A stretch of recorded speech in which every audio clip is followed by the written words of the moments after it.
BBC Radio 2 DJ Johnnie Walker has issued heartfelt thanks to fans for their kind words as he struggles with idiopathic pulmonary fibrosis.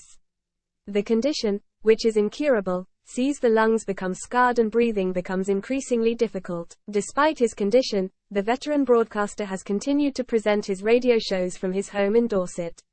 The 79-year-old now requires 24-hour care, is wheelchair-bound, and is reliant on an oxygen machine.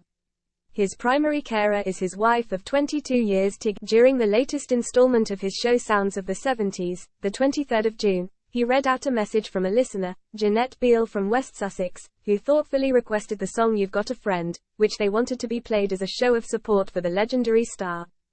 In her sweet message, she said the most appropriate song suggestion is You've Got a Friend, sung by James Taylor or Carole King, or the two of them together, because you've been a good friend to all of your listeners, and we're thinking of you and Tiggy at this time. The Radio 2 stalwart thanked the listener for her kind words before playing Carole King's 1971 version of the track.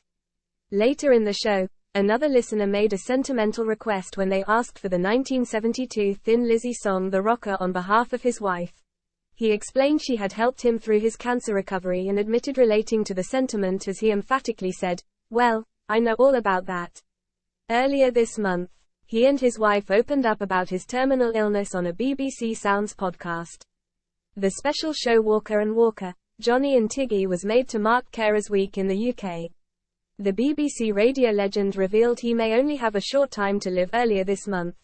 The reality that he will one day present his final show is not lost on him, and Johnnie has said he plans to be more sentimental about his song choices as that sad day approaches. "I'm not yet at the stage where I've become sentimental about my choice of records.